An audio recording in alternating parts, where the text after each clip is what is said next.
ওম অখণ্ড সংহিতা বা শ্রী শ্রী স্বামী স্বরূপানন্দ পরমহংসদেবের উপদেশ বাণী, দ্বাবিংশ খণ্ড। জীবনের অবলম্বন। অপর একজনের প্রশ্নের উত্তরে শ্রী শ্রী ভবানী বললেন, পরমহেশ্বরকে জীবনের একমাত্র অবলম্বন জ্ঞান করে সংসারের কণ্টক সংকুল পথে নির্ভয়ে বিচরণ করো।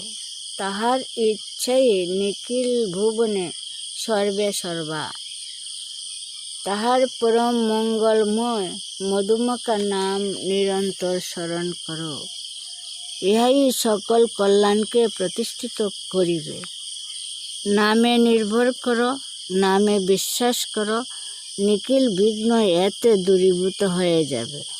নাম তোমার চিত্তকে সকল পাপ থেকে মুক্ত করবে।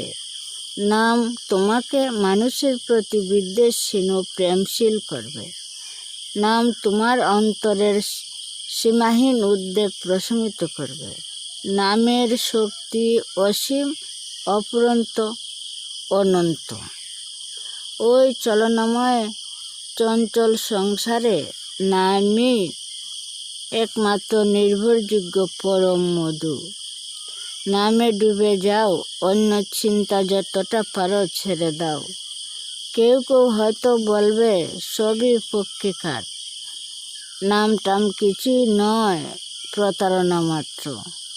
তাদের কথা তাদের টুটেই লেগে থাকুক, তাদের কথায় কর্ণপাত করো না। ভগবানের নাম কেউ চালাকি করে তৈরি করেনি। শাশ্বত সনাতন বস্তু তোমাদের কুশলের জন্য নিজে থেকে আবির্ভূত হয়েছেন। নামের কোনো জনক নেই, জননী নেই, অথচ নামই বিশ্ব ব্রহ্মাণ্ডের প্রতিটি বস্তুর জনক বা জননী। জীবন পেয়েছ নামেরই মহিমায়। এই নামকেই জীবনের শ্রেষ্ঠ অবলম্বন বলে জানো।